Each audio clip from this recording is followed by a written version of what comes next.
ॐ नमो भगवते वासुदेवाय।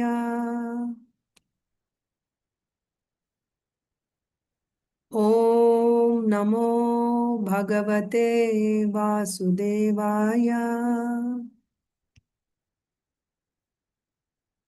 ॐ नमो भगवते देवाय।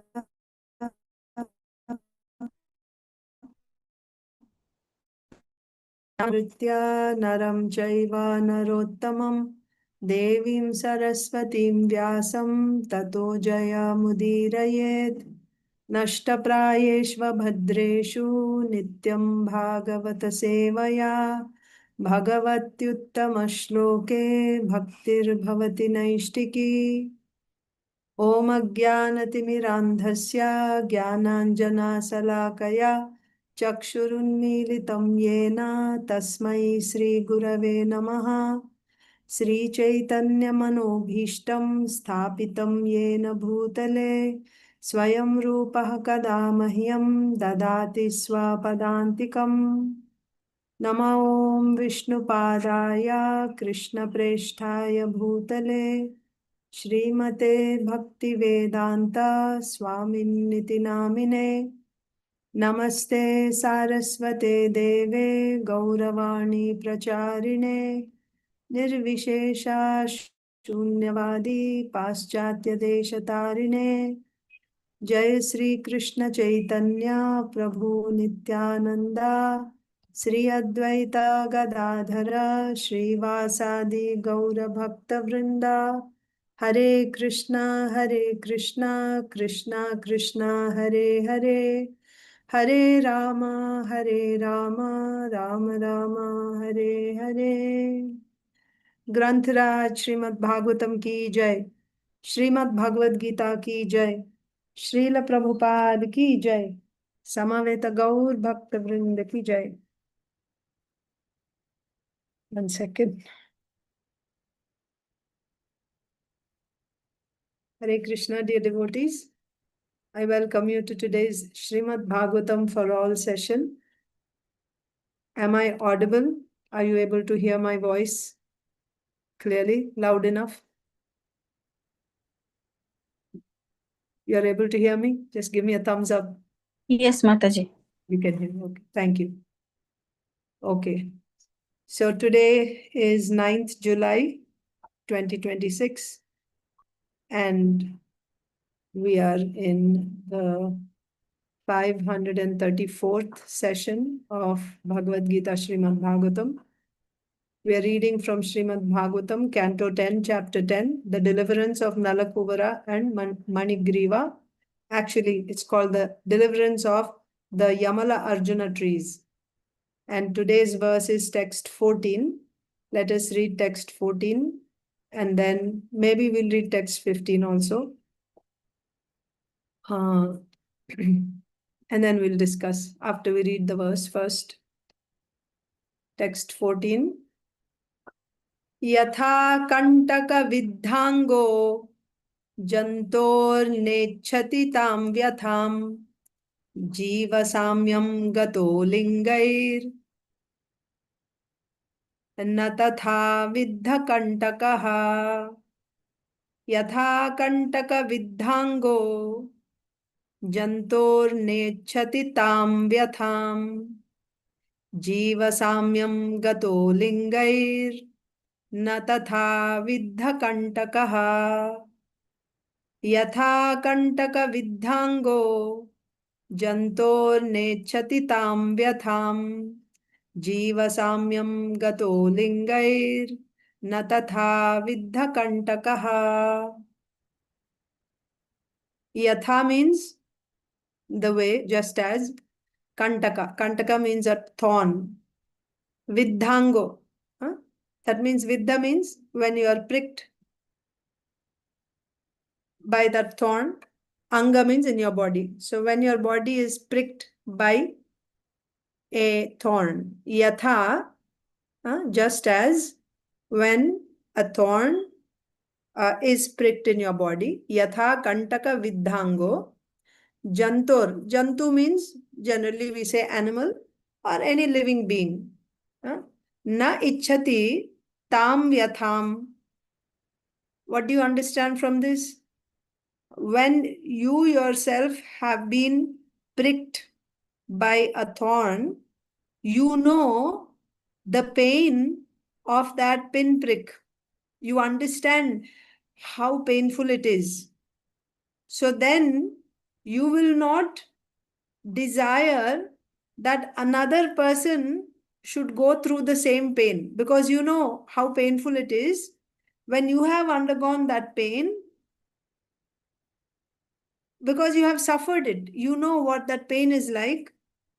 When you see another person going through that pain, you don't want another person to go through that pain. Jantor na ichchati tam vyathām jīva-sāmyaṁ gato liṅgair. How? Because of jīva-sāmyaṁ, samata, equality. That means you see others' pain in relation to your own pain. And because you have suffered it, you compare others' situation with your situation, and you will see that that person also must be suffering the same way. Jīva-sāmyaṁ gato liṅgair na tathāviddha-kaṇṭakaḥ. So this is the situation of a person who has been pricked by a pin or a thorn himself. Because he understands that pain, he will not want another person to suffer that pain. But this is not the case with somebody who has never been pricked by a thorn. This is the point. Someone who has never been pricked by a thorn, he will not have, because he has no experience of what that pain is. Okay? So this is actually an example or an analogy to explain what was said in the previous verse.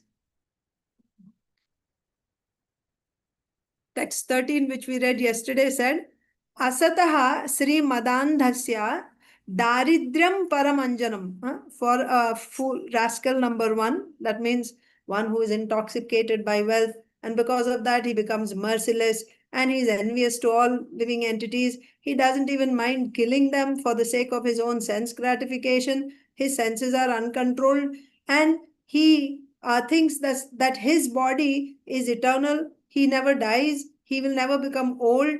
Although the fact is the body is perishable, but still he's thinking that my body will stay forever.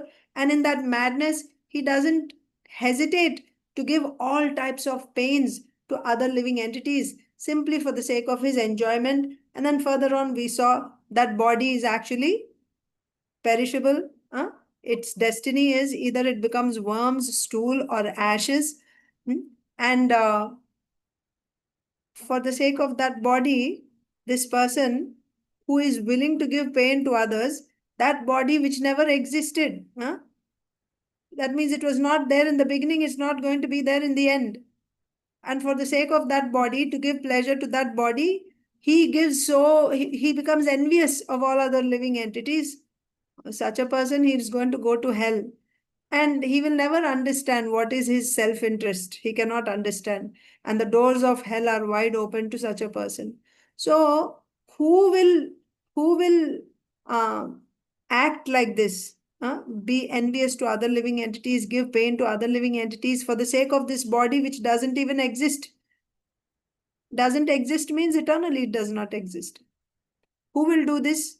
No learned person will do this. Only a rascal number 1. So that rascal number 1 is asataha. So this verse is saying asataha means Sri Madandhasya. Someone who is intoxicated by wealth and is blinded. So his disease is blinded. Then what is the ointment that will clear his eyes so that he can see once again? He can see things as they are. The ointment is daridram, poverty. Why?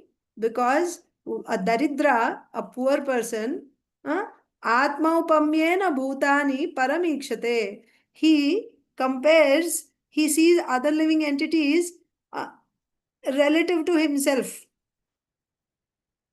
And because of that, That means he's suffering. A poor man, remember, poor man is suffering so many different things. So he knows what is pain. And when he sees others suffering any type of pain, immediately he will compare with himself because he has been suffering, he has suffered that pain. So when he sees others suffering, he'll feel compassion because he's been through it himself.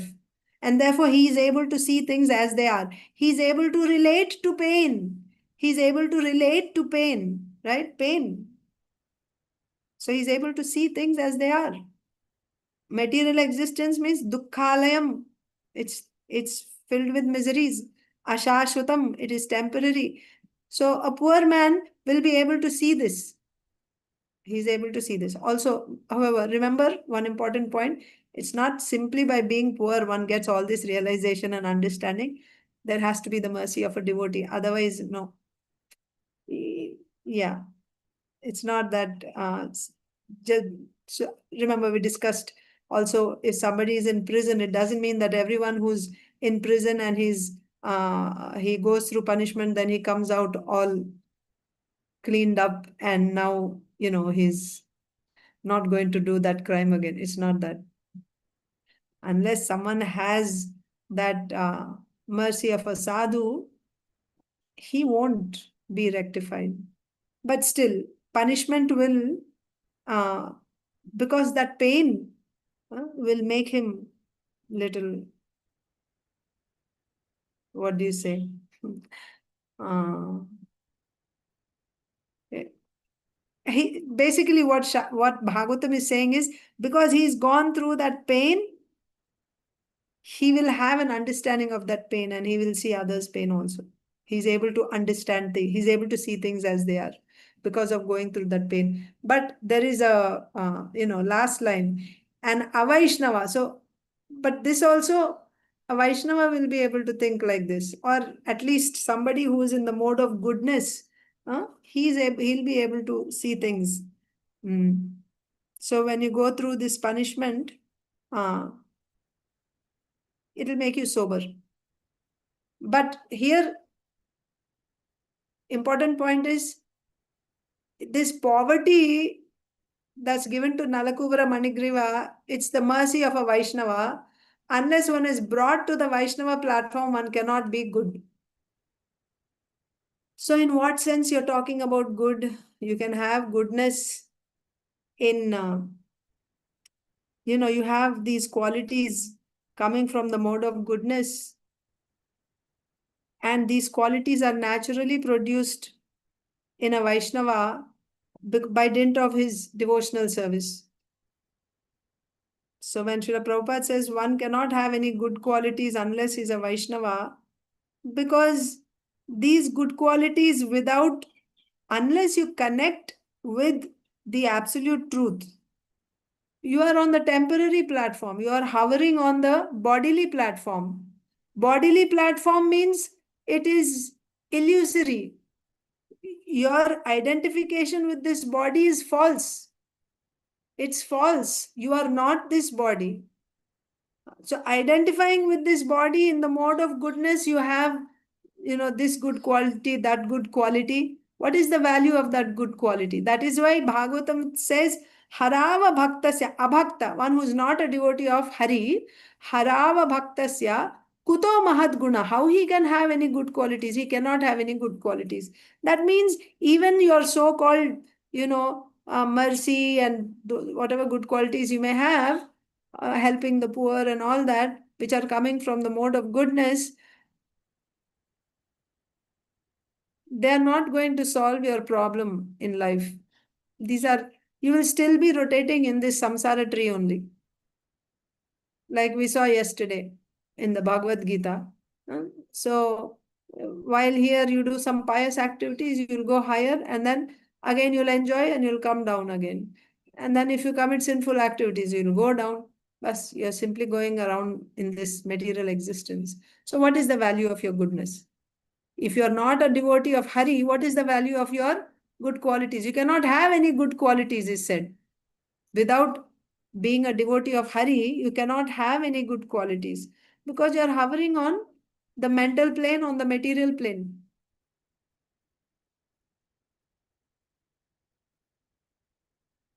Okay. Some sort of devotee you have to be. That means you may not be a Shuddha Bhakta, but you have that, like the demigods. The demigods have good qualities. They're all, demigods are Vishnu Bhakta Bhavet Daiva. Those who are Vishnu Bhaktas, they are called Daiva. That means Devatas. Vishnu Bhaktas. Then who is uh, uh, who is a demon then? Tad viparyayah. One who is against Lord Vishnu, one who is envious of Lord Vishnu, one who is not obedient to Lord Vishnu. Then he is Avaishna, then he is Asura. He is Asura. But one who is obedient to the Lord, he is Daiva. In Bhagavad Gita, we see divine and demoniac qualities. So there's only two qualities, divine qualities and demoniac qualities. Then what are divine qualities? Divine qualities means who will have these divine qualities? One who's obedient to the Supreme Lord. So one who's obedient to Lord Hari, then he can have good qualities. If he is not, how he can have any good qualities? He cannot have any good qualities. Okay. So that was said in the previous verse. So what was main point? What was the main point of the previous verse, text 13? The main point was that asataha, the best medicine for these asataha, who are asataha? Those who are intoxicated by wealth. What is the best medicine? Poverty is the best medicine. Why? Because he can compare, by comparing other situation with himself, he is able to see things as they are. By comparing other situation with himself, he is able to see things as they are. That means if somebody is hungry, he can relate to that because he himself suffers hunger. So he can relate to the pain of others. Similarly, other pains. That's why if someone is intoxicated by wealth, the medicine is poverty, because a poor person can relate to others' pains by comparing it with his own situation. Now, this is explained, this point of how a poor person, a daridra, is able to sympathize, empathize, is able to empathize with others who are suffering because he himself has undergone or is undergoing pain. This is being explained with an analogy in this verse, today's verse. How he empathizes with another person who has gone through that pain himself. So, yathā kaṇṭaka-viddhāṅgo, the way, okay, we'll just read. By seeing their faces. So,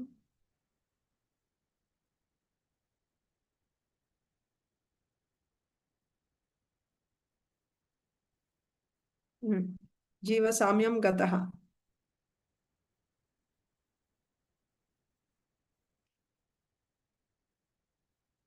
Anyway, so this is, okay, translation is, by seeing their faces, one whose body has been pricked by pins can understand the pain of others. That means I'm there, okay?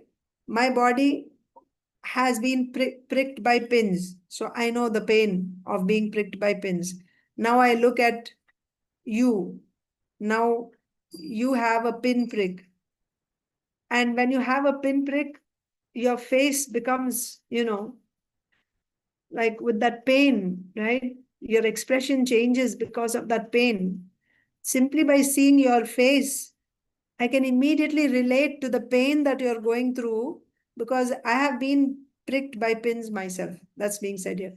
By seeing their faces, one whose body has been pricked by pins can understand the pain of others who are pinpricked. Simply by seeing their faces, this person who has been pricked by pins can understand what is the pain they're going through. Simply by seeing their face, he can understand.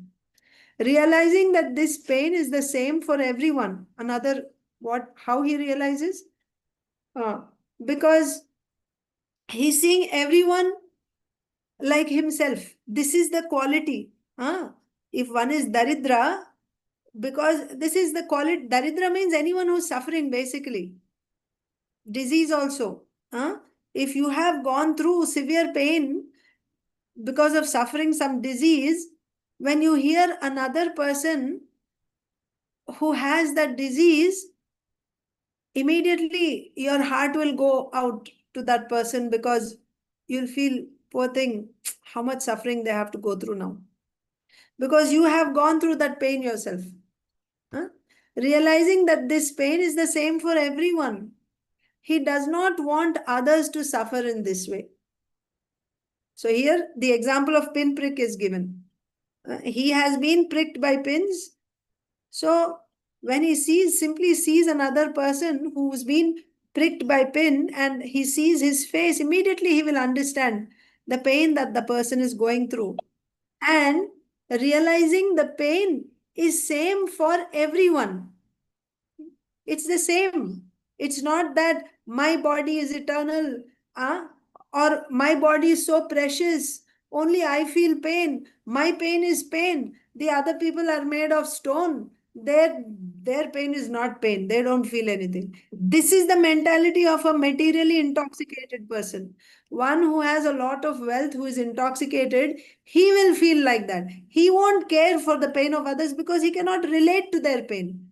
He thinks they have no soul, right? Animals have no soul. They've been made for us to eat. God made them for us to eat, so on and so forth. They will make up all these stories because their hearts are heartless, intoxicated, intoxicated, merciless. They cannot understand the pain. But someone who's gone through that pain, he can see it's the same, whether it is a bird or a cow or an animal or a human being, whether he is black or white, the pain is the same. Someone who's gone through the pain can empathize like this. Realizing that this pain is the same for everyone, he does not want others to suffer in this way. But one who has never been pricked by pins cannot understand this pain. This is the other point. If you have never been, so about this also we discussed yesterday. We took the example of the Supreme Lord. The Supreme Lord has knowledge. He's omniscient. He knows everything. He knows everything. So he knows that a conditioned soul is suffering. He knows that. However, he does not have experience of that. Exactly like this. He's never pricked by pins. So he doesn't know what it is. So this verse is telling, this Bhagavatam verse, Narada Muni is saying, someone who has never been pricked by pins, it's not possible. He cannot feel for another's pain the way a person who himself has been pricked feels. Let that register in your mind. The person who himself has been pricked by pins, the way he feels the pain of another person who is now being pricked by pins, that way a person who has never been pricked by pins cannot feel. He may say that I'm so sorry that you're pricked by pins, but does he have an actual experience of that? There's another example given. I don't know if it is given here or not, but a woman who has never given birth to a child, who does not know what are labor pains, when she sees another woman in labor who's in pains, can she actually understand what that pain is? She cannot. She cannot understand. But somebody who's been through it knows. Knows means that person can feel, because she has experienced that pain. So when she sees another lady in that position, she will feel for her because she's been through that pain herself. And she wants to help in whatever way she can to ease that pain. So that's being said here in this verse. We'll read the purport. By seeing their faces, one whose body has been pricked by pins can understand the pain of others who are pin-pricked. Realizing that this pain is the same for everyone, he does not want others to suffer in this way. So naturally, if he is able to relate to other person's pain, why will he want anyone to suffer? He will not want, because he knows how bad it is. बोलते हैं ना हिंदी में, दुश्मन को भी ऐसा दुख नहीं मिलना चाहिए. That means even my enemy should not get this type of pain. My enemy also should not get this type of pain. This pain is terrible. Nobody should suffer this pain. Because he knows what it is. Even if the other person is an enemy, even my enemy shouldn't get this type of pain. This is so bad, like that. So realizing that this pain is the same for everyone, he does not want others to suffer in this way. But one who has never been pricked by pins cannot understand this pain. If the person has no experience, he may feel sorry, but he does not have an experience of that pain. So that feeling is not the same. It is not the same. That is why when a conditioned soul is suffering in this material world, because, what are material pains? Birth, death, old age, disease, adhyatmika, adidaivika, adibhautika miseries. Does Krishna have experience of these pains? He doesn't have experience. He has knowledge. He's omniscient. He knows that we are suffering, but he doesn't have experience. So can he feel? Can he feel for a conditioned soul? A conditioned soul, okay, just a conditioned soul. This is not a person who has turned to bhakti, because material world is filled with conditioned souls. Can Krishna feel for the pain? Because if he did, then there wouldn't be any suffering in this world. But he has no experience of that pain. So yesterday, remember, some examples were given about Gajendra and about Ajamil and Draupadi. Devotees gave examples that when they were suffering, it's not that, oh, they are suffering and immediately Krishna came to save them because they are suffering. No. But when they called out to Krishna, that is bhakti. Immediately, he reciprocates because he experiences bhakti. So when they call out to Krishna, that is vandanam or kirtanam, calling out to Krishna, offering prayers. So then immediately, for Gajendra, he came. For Draupadi, he came. For Ajamil, Vishnudutas came. Like that. So when someone calls Krishna, he reciprocates to bhakti, but not to suffering. If somebody is just suffering, people often ask this question, why do bad things happen to good people? God is dead, God doesn't care, and this and that. Yeah, actually. Well, he cares in an overall way, not individually, but in general. He is making arrangements for all conditioned souls. He comes and leaves Bhagavad Gita behind for the sake of all the demons in future. When he is present, he killed the demons and liberated them. But what about all the demons that are going to come in future, like all of us?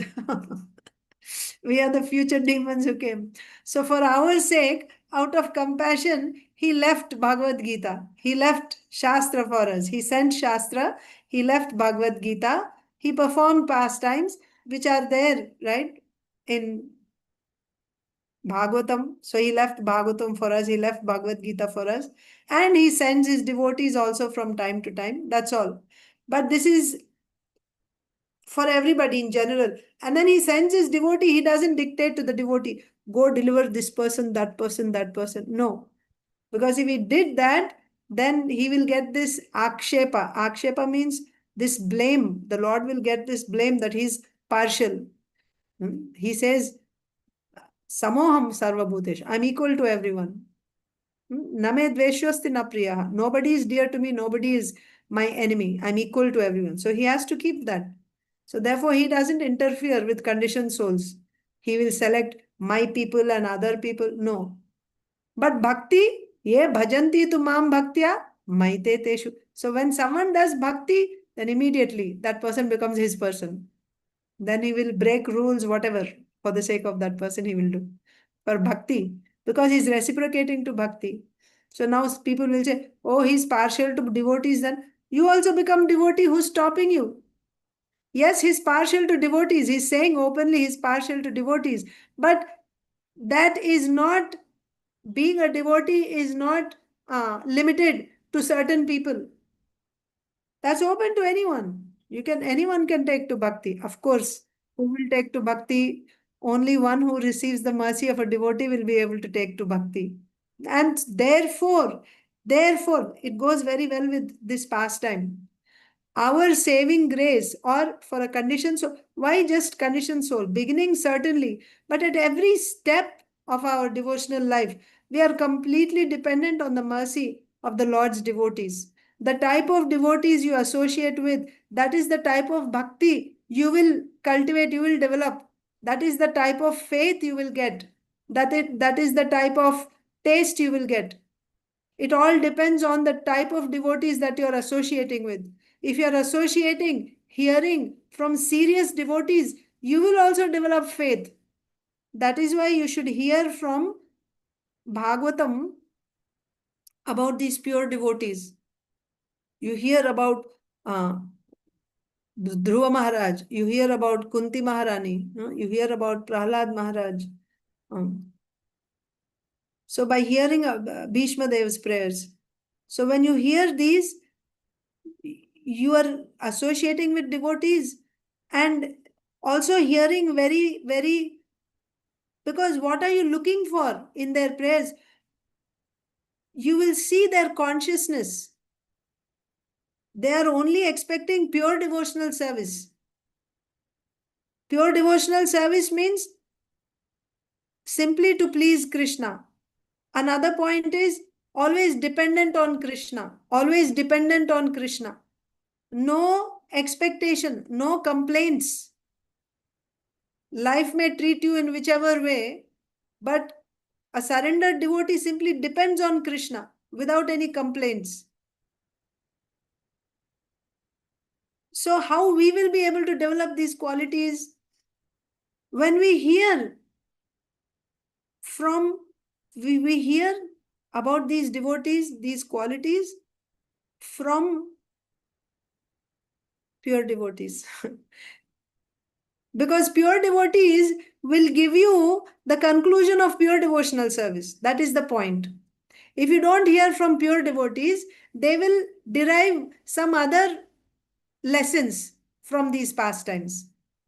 For example, about Dhruva Maharaj's story, people may derive the meaning, the lesson that see, the way Dhruva was determined, he didn't give up. Even though he was a 5-year-old boy, he was so determined. In 6 months, he achieved whatever he wanted. In that way, we should all be determined in life. And being determined, you should achieve your goal. You should do well in school and college. And you should, in your workplace also, you be determined and you achieve the goal. Is that what Sukadev Goswami Vyasdev is trying to tell us from Dhruva Maharaj's story? That you become determined so that you can achieve whatever you want in life? No. So if you hear from mixed devotees like that, then that's the faith you will get. You will not get the faith to aspire for pure devotional service. But the fact is, Bhagavatam is giving you Every story of Bhagavatam is concluding in pure devotional service. You take any story of entire Bhagavatam, the conclusion of each and every story, that means the message, the conclusion, the message, the lesson that each story of Bhagavatam is giving you is what? Pure devotional service. Surrender to Krishna. This is the lesson. Firm faith. This is the lesson that we get from each and every story of Srimad Bhagavatam. That's why the Srimad Bhagavatam is Amala Purana. There is no, you don't find anything which is. So the conclusion, the point is the conclusion. It's not that every line and every word is talking about pure devotional service, but every story, Upakhyanam, it is said, sub-stories, right? Every story, for example, you take Dhruv Maharaj's story, you take Narada Muni's marriage, any story you take from Bhagavatam, Daksha Yagya, any story, the conclusion of that story will be pure devotional service. Now, when you hear from devotees, any story, Daksha Yagya you hear, or, is the conclusion surrender to Krishna or not? You should see. But the speaker is very nicely describing the pastime and making you cry and laugh and everything. And then you have just like you go for a movie and you have fun and you come back and you feel good and fine, you'll feel good, that's all. It's not going to inspire you towards pure devotional service. That conclusion of pure devotional service must be shown and emphasized. This is the advantage of hearing from pure devotees. When you hear from pure devotees, Shastra, you will hear that the conclusion of all Shastra is surrender to Krishna. We should do pure devotional service. Otherwise,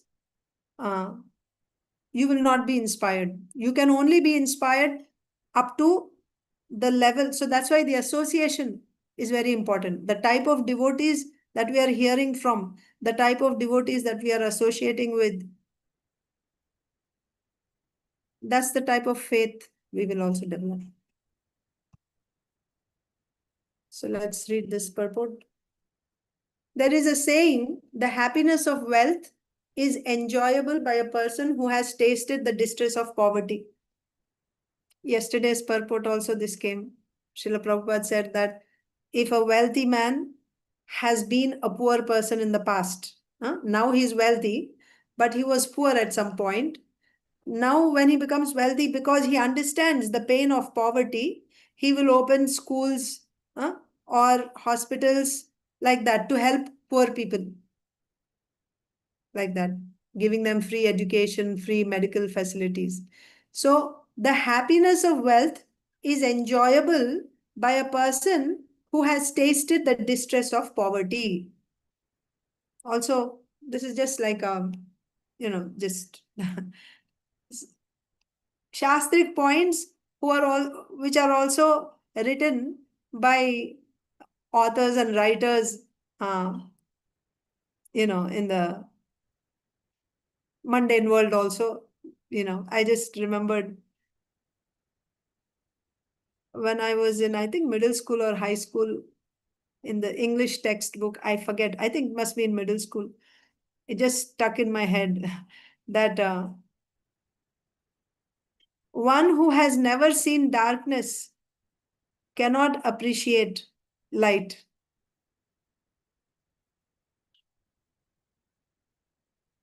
Similarly, one who has never experienced distress, he cannot appreciate happiness. How true? Same point. If you are a rich man's son, you have never seen what it is like not having, suffering, not having enough. Then you cannot actually appreciate what you have. You'll waste food, you'll throw food, because you don't understand the value of what you have. But somebody who has gone through that difficulty of not having, now when he has, he appreciates it. He appreciates it. That's the point.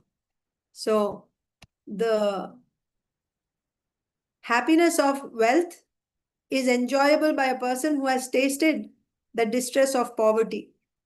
There is also another common saying, Vandhya, see, Vandhya mane baaj bolte hai na Hindi mein.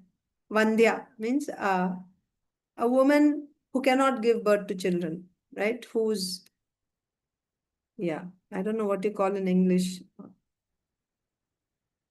I think barren, yeah, like a barren woman who cannot give birth to children. Huh? So, Vandhya ki bujibe prasava vedana. How will a barren woman, what will a barren woman understand about labor pains? That means a woman who has never given birth, or who cannot give birth to children, can she relate to labor pains? Vandhya ki bujibe prasava vedana. A woman who has not given birth to a child cannot understand the pain of childbirth unless one comes to the platform of actual experience. This is the point. You may have theoretical knowledge. That is why for us also,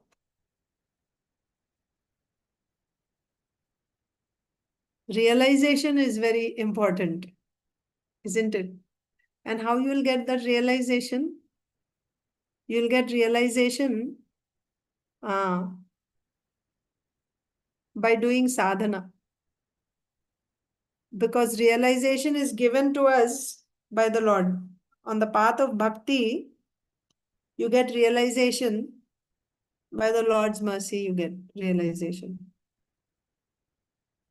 But it's not that realization is required for you to do Shuddha Bhakti. No. That's the beauty of pure devotional service. To do pure devotional service, all you need is faith. Faith. What is that faith?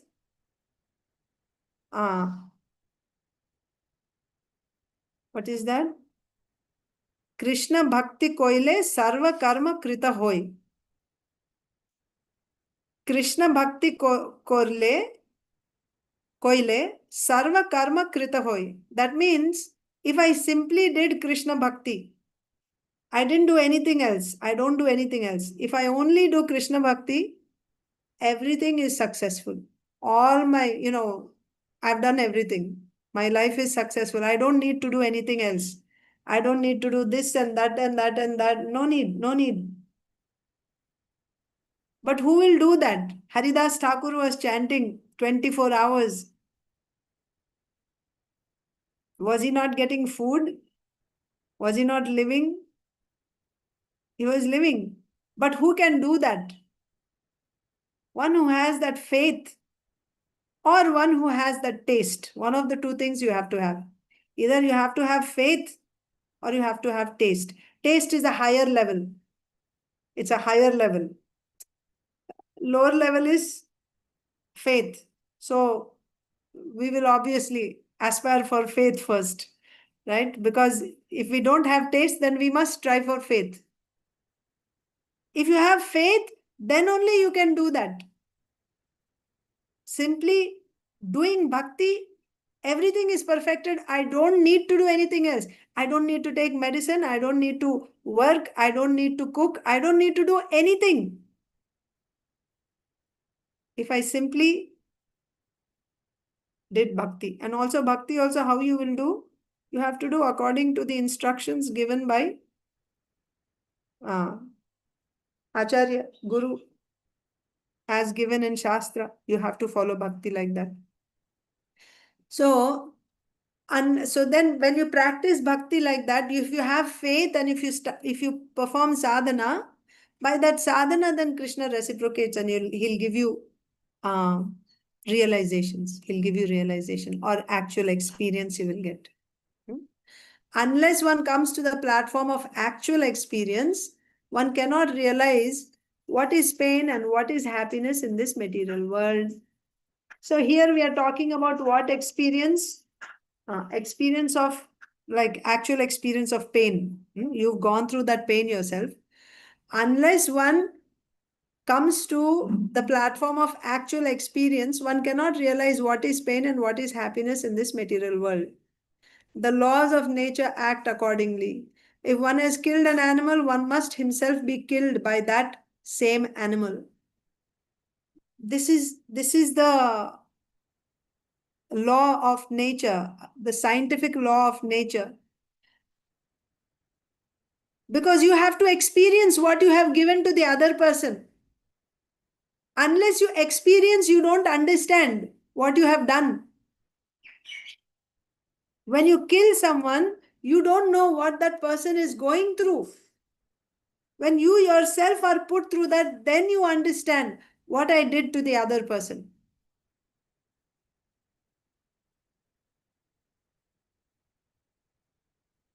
How scientific is this? And by the way, this is for everyone. It's not just for the Hindus or just for those who are following the Vedas. They only get this type of treatment. And those who don't follow, they are out of this system. Is it like that? Laws of nature are for everybody, whether you accept it or not. So therefore, this Krishna consciousness is for everyone. It is not just for some selected few. We have, sometimes I hear devotees preaching, according to our, faith, or according to our religion, or according to, no, you shouldn't speak like that. Then you are saying this is yours and this is mine, and you are fine whatever you're doing, we are fine whatever we are doing. How you will preach then? How you will save them? You should come to the platform of soul. That's first of all. That's the way to preach. Not that we will have interfaith. You are fine, we are fine, he is fine, she is fine, everyone is fine. What is this? How are you going to help them?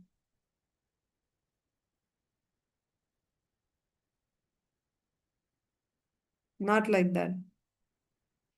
You don't see like that. Do you see Srila Prabhupada having interfaith dialogues with people and then like, yes, your religion is good and his religion is good and we are doing our thing and we are all bye now. We are all doing our particular religions. Is it like that? You will even hear Srila Prabhupada's talks, some devotees asking him, how do we preach to Christians? Srila Prabhupada said, we don't preach to Christians. We don't preach to Christians, or we don't preach to Hindus. We don't preach to Muslims. We preach to the spirit soul, the conditioned soul. And regardless of whatever dress you are in, you may be in a Hindu dress, Muslim dress, Christian dress, you are seeing the pain is the same. That's what is being said here in the shloka. The pain is the same. The pain of poverty is the same. Whether you are in Israel or you are in Pakistan or you are in India or America, wherever you may be, the suffering, the pain is the same. Then what is the solution? Temporarily giving some food and changing government, this is not going to solve the problem. The real problem is lack of Krishna consciousness. Stop sinful activities. No meat eating, no intoxication, no gambling, no illicit sex. This should be taught to everyone. Not that your religion allows it, so it's okay. In our religion, we don't do this. No, this won't help them. So for you to speak boldly like that, first you should believe in it yourself. When you believe like that, then you'll be able to speak also. You'll be able to see them beyond that cover of Brahmana, Hindu, or Christian, Muslim, or whoever. Of course, there are those who are envious. So, outright, those who are envious of the Supreme Lord. Then a Madhyama Bhakta, he ignores them. He avoids them. But there are many who don't know. They don't know. That's how this movement started. Srila Prabhupada did not preach to Indians and Hindus. He went all over the world preaching to the conditioned souls, and they were just waiting for it. And they took it. So the pain is the same. The point is the pain is the same, whether animal body or human body. The laws of nature act accordingly. If one has killed an animal, one must himself be killed by that same animal. Why this is said? Because unless one comes to the platform of actual experience, one cannot realize what is pain, what is happiness in this material world. So you must experience it yourself, then only you will know. Otherwise, you won't know. So therefore, if you have killed, then you should also be killed. If one has killed an animal, one must himself be killed by that same animal. This is called mamsa. Mam means me and sa or saha means he. Mam saha. That means I, he. What does that mean? As I am eating an animal, that animal will have the opportunity to eat me. So I will become him and he will become me. That's what mam saha means. Mam saha, right? So I will become him and he will become me in the next life. Now I am killing. In the next life, roles will be changed. He'll be killing me. In every state, therefore, it is ordinarily the custom that if a person commits murder, he is hanged. But nowadays, they are abolishing capital punishment. That means you're only increasing that person's suffering. You're only increasing that person's suffering because that is his debt. If you don't punish him now, then it'll take him more lifetimes to suffer that. So a king will give capital punishment, life for life. You've killed someone, then you have to be killed.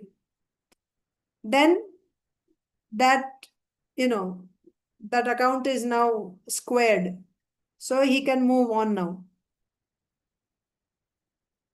I was thinking we'll read text 15, but I have a class in ISKCON Philadelphia today. And we have to read Bhagavad Gita also. Maybe I'll stop here. I'll stop here. Bhagavatam, and we'll read Bhagavad Gita. So what did we read today? We read about an analogy to understand how a poor person having experienced pain can relate to others' pain himself. He can relate to others' pain himself.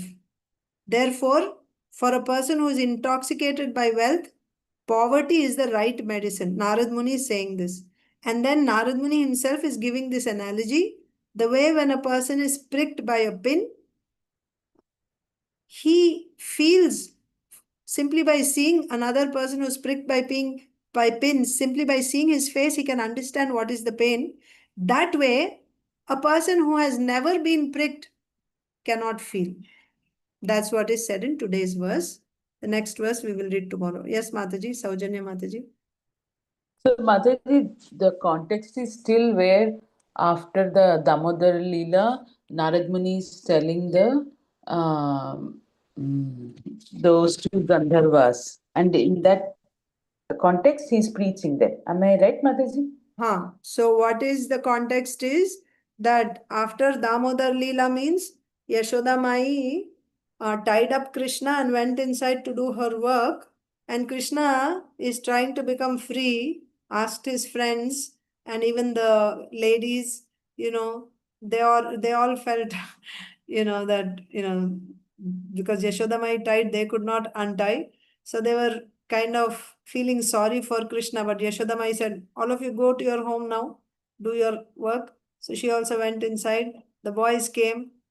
Maharaj explains even Lord Balaram came to open, but they could not open. So they just, then Krishna he's just, he's actually crying that he is feeling like now eternally he is tied. It was not like for some time I'm tied and then I'm going to be untied. He's thinking that I'll be tied forever, eternally, and he was crying. And then all of a sudden his glance fell on these two trees, Yamala-arjuna trees in the courtyard. And when his glance fell on the trees, immediately he saw their past by his Sarvagya Shakti. So in the past, he saw how Narada Muni had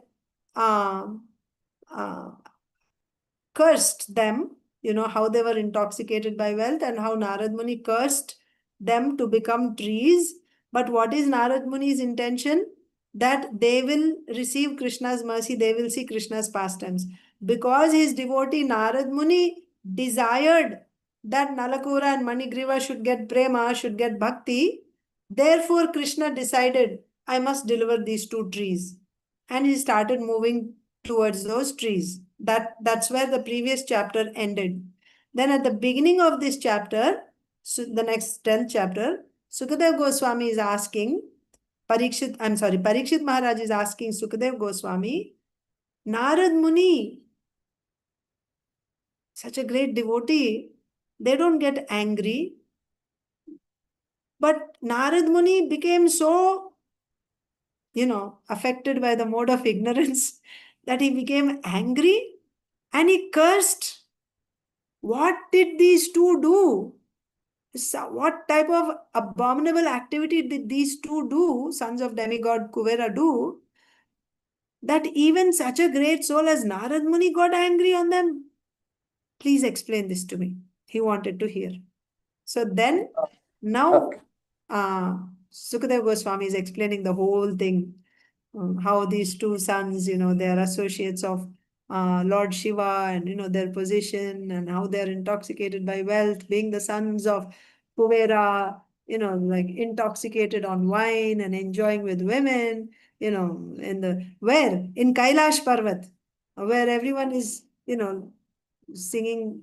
Lord Shiva is a great Vaishnava, and there is Mandakini Ganga flowing in Kailash Parvat. These people go there to enjoy sense gratification. And on top of that, when Narad Muni came, and then, they stood naked, and then Narad Muni, when he saw them, how intoxicated they are, he got compassion on them. He wanted to give them mercy. What is the mercy he wanted to give them? He wanted to give them Krishna Prema.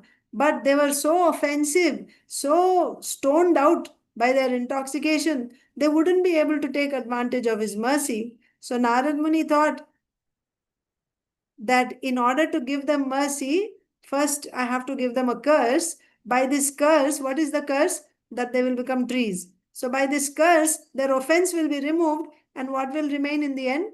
That's simply the mercy. That means they'll get Krishna Prema. So thinking like this, Narad Muni, like all this, he was just thinking, seeing them. And he, before uttering the curse, first in a few verses, Narad Muni is explaining what are the bad effects of being materially intoxicated. So there was a series of verses starting with text 8, we read them. How they become heartless and how they give pain to others. They can even kill animals like that. And after saying all the bad effects of one who's intoxicated by wealth, now finally, he, like a doctor, he's prescribing the treatment also. So the treatment is daridram, give them poverty. Why? Because one who is poor, he will feel for the pain of others. How? The way when a person is pricked by pin, or a thorn, he can relate to the pain of being pricked by others, and he will not desire that others should be pricked. So that's where we came now. Okay. Thank you, Mataji. Hare Krishna. So now we'll read Bhagavad Gita. We are reading from the 15th chapter, text 3 and 4. We have to read the second part of the purport, and then I will explain one more time. Okay, so let me first read the purport. The word asanga is very important in this connection because, so what is the context? I hope you all remember. Lord Krishna is describing this tree, which is upside down according to our experience in this world. the roots are down and the branches are up. But in this case, the roots are in Satyaloka and the branches are throughout the universe in all 14 planetary systems. So it's an upside down tree. So the details we discussed in the first two verses, but in this verse, mainly what Krishna is saying, that Ashwattamenam suvirudha moolam asanga shastrena dridena chitva. So the root of this tree is very, very virudha moolam, right? It's, what do you say? बहुत mature hai. It's a very strong root. However, asanga shastrena, with the weapon of asanga, dridhena chitva, with determination, you have to cut this root of this samsara tree. Then what should you do after that? Tameva chadyam purusham prapadye. You have to surrender to the Lord, the original Lord from whom everything has come. This entire creation has come. So you have to surrender to him.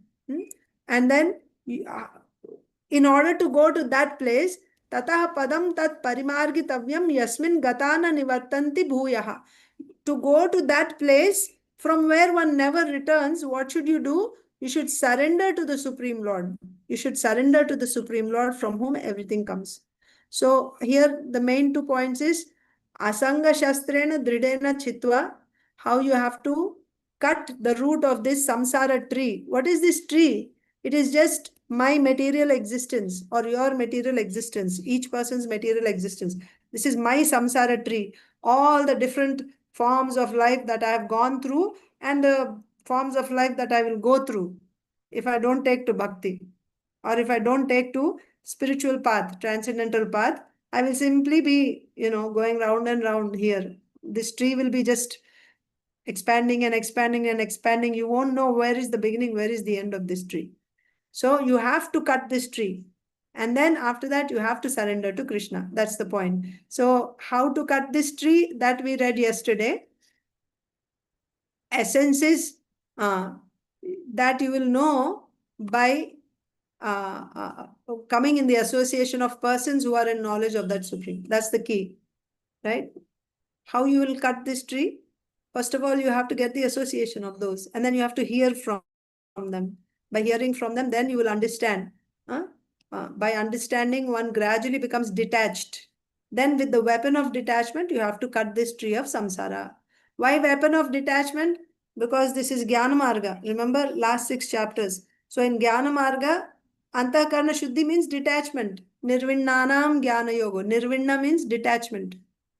So now next paragraph. The word asanga is very important in this connection because the attachment for sense enjoyment and lording it over the material nature is very strong. Why detachment is said?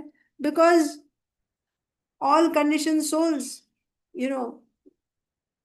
because of false ego, we identify with this body. This is very strongly ingrained in us. Identifying with this body, aham and mama.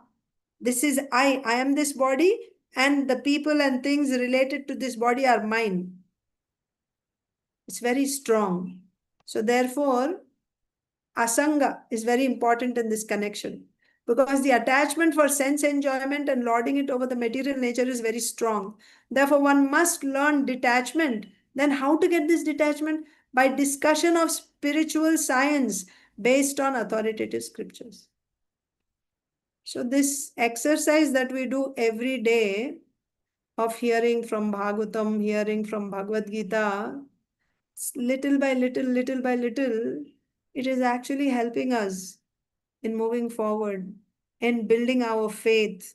But it is not like a story, in this world, you watch a movie and now you'll think, oh, I've seen the movie, I know what is there in that. Oh, or I read this book, I know what is in that book already. It's not like that. You want to get faith, you want to believe, you want to get faith in it. That you will get when you hear, and you hear again and again, and you hear and you contemplate. You understand? It's not about I know what is in it. It's about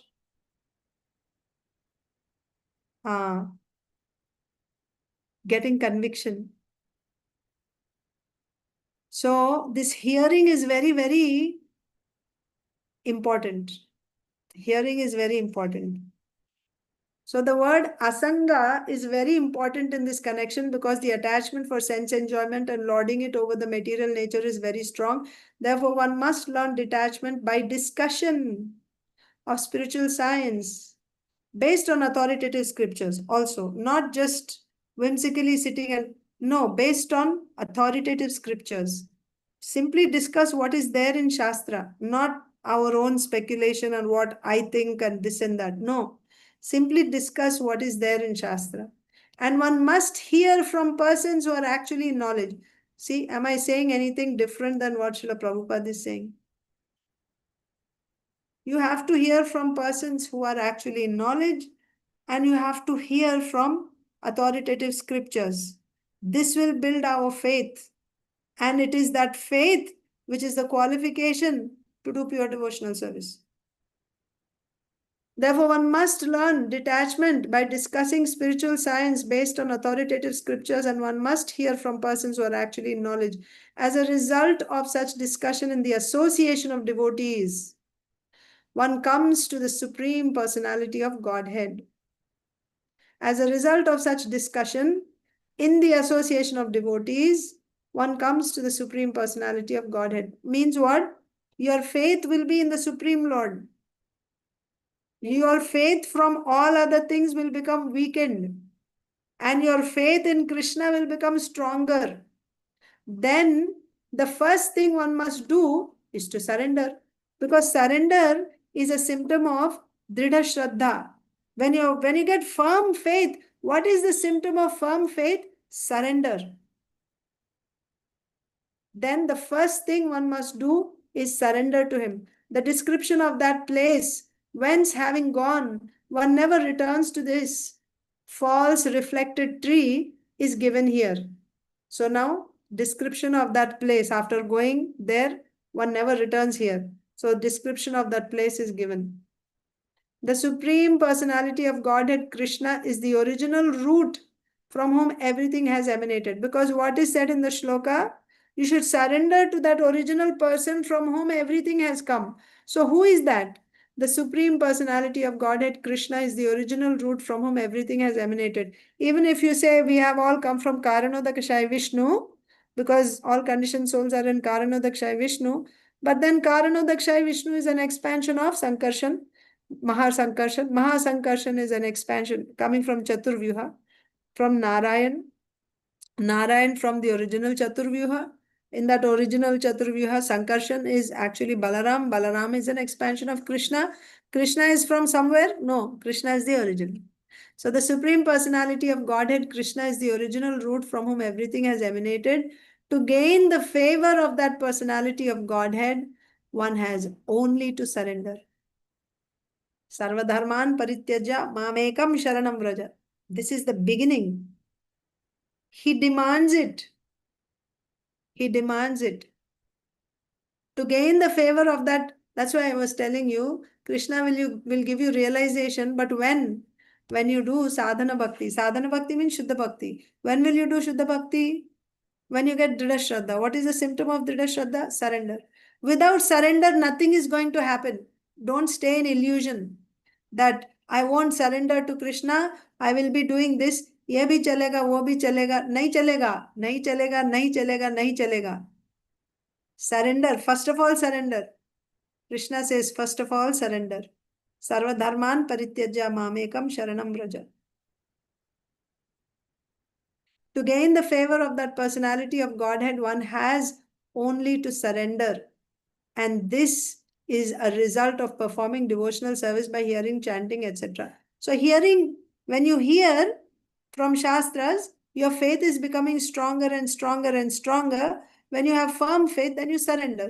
So how this surrender has happened? Because of hearing. And when you hear, you get some faith. In proportion to that faith, you will be chanting, you will be doing devotional service in proportion to that faith. The more faith you have, the more you will be chanting, the more you will be rendering devotional service. So how you will surrender? By hearing. He is the cause of the extension of the material world. This has already been explained by the Lord himself. Aham sarvasya prabhavo, 10th chapter. Mattah sarvam pravartate. I am the origin of everything. Everything is coming from me, Krishna says. So he has already said that he is the root. Krishna directly is saying. Therefore, to get out of the entanglement of this strong banyan tree of material life. So this tree is nothing but samsara tree, my material existence. To get out of the entanglement of the strong banyan tree of material life, one must surrender to Krishna. As soon as one surrenders unto Krishna, one becomes detached automatically from this material extension. Once you surrender to Krishna, then you are not under the control of karma anymore. Now you are in Krishna's hands. So now Krishna will decide, what type of treatment you should be given. So therefore, someone who surrenders to Krishna and after surrendering, whatever pains, pleasures he's undergoing, you shouldn't think it's because of his karma. It's being meted out by Krishna to help him progress in bhakti after he surrenders. But surrender, you shouldn't take it cheaply. Surrender means it's a symptom of dridha shraddha. That means now you have no faith in anything. You don't identify yourself as belonging to this community or this country or, nothing. No identification of all that. Your only identification is I'm a servant of Krishna. That will be your only identification. And when that is your identification, you will only be endeavoring to do, and you will be doing only direct devotional service. Nothing else. This is the Dridha Shraddha. So symptom of Dridha Shraddha is surrender. Only when you surrender to Krishna can you come out of material existence. Otherwise, no. So I'll stop here. 5:20 is class in ISKCON Philadelphia. Thank you all so much. We'll continue tomorrow. I have to explain this verse, these two verses, 3 and 4 from Srila Vishwanath Chakravarti Thakur's commentary. I simply read Srila Prabhupada's purport the last 2-3 days explaining. Because it'll be like a story. I think it'll kind of connect all things nicely. So maybe we'll do that tomorrow. And then after that, we'll move on to the next verse. Thank you. Grantaraj Srimad Bhagavatam ki jai, Srila Prabhupada ki jai.